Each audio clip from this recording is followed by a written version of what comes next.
Hey everyone, welcome to our channel Pop Fiction Verse. Today we are diving into the monstrous world of Godzilla Minus One. If you haven't seen the movie, beware, spoilers ahead. If you have, sit tight as we deep dive into the world of Godzilla. Godzilla Minus One is a 2023 Japanese film written and directed and visual effects by Takashi Yamazaki. As per sources, renowned film producer Minami Ichikawa approached Takashi Yamazaki to direct a Godzilla film after success of the Great War of Archimedes, which was directed in 2019 by Takashi Yamazaki. The collaboration began during the COVID-19 pandemic in 2020, and Yamazaki spent 3 years crafting the screenplay. The final product, Godzilla Minus One, has already hit the theater in Japan and will be released on December 1st in United States and Canada. It has been highly praised as one of the most exceptional films in the franchise. Let's deep dive into the plot of the movie. After World War II ended in 1945, Koichi Sekishima, a kamikaze pilot, pretended to have technical problems with his plane and landed on Odo Island.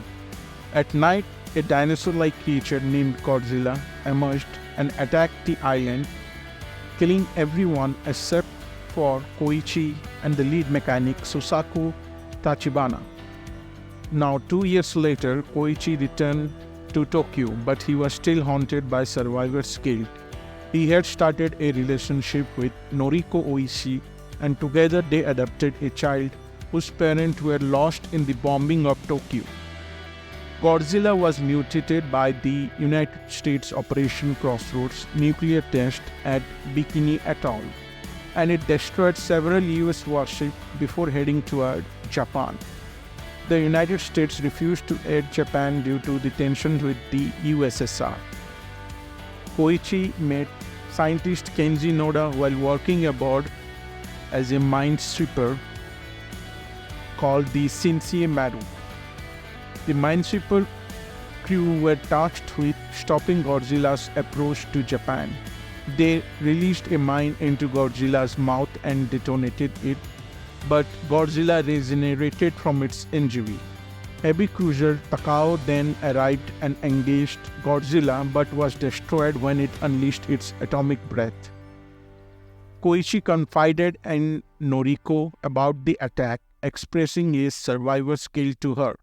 Godzilla made landfall and attacked Ginza in Tokyo. Noriko witnessed the attack while Koichi attempted to rescue her. Meanwhile, the Japanese military tried to engage Godzilla, but it fired its atomic breath, decimating Tokyo and seemingly killing Noriko, among thousands of others. When Godzilla returned to the ocean, Kenji devised a plan to kill it, but the Japanese government refused to help, leaving it up to the remaining civilians and naval veterans to enact it. Koichi recruited Susaku to repair his damaged plane, which he would fly into Godzilla's mouth and destroy it from the inside. Meanwhile, Kenji's planned to sink Godzilla to a depth of 1500 meters. If that plan failed, balloons would be inflated under Godzilla to force it back to the surface, killing it through explosive decompression.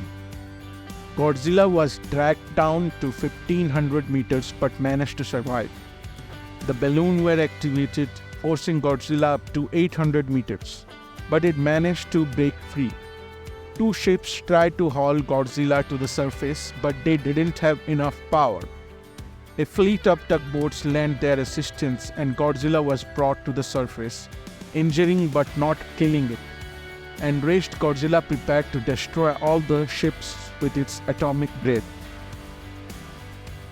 Now Koichi flew his plane into Godzilla's mouth, destroying its head and overloading its atomic breath, which destroys the rest of its body. Before he reached Godzilla, Koichi ejected from the plane and the fleet narrowly escaped the carnage. Back at the port, Koichi received a telegram and headed to the hospital, where he reunited with Noriko, who survived the destruction but suffered from radiation sickness. Meanwhile, it is shown that a chunk of Godzilla's remaining flesh sank to the bottom of the ocean and began to regenerate. Our take on the movie: Godzilla Minus One explores the kamikaze mission during World War II. Director Takashi Yamazaki has previous experience with Godzilla and explored the kamikaze subject in his previous film, The Eternal Zero, which was released in 2013. The kamikaze mission involved Japanese pilots flying their planes into enemy ships, sacrificing their lives in the process.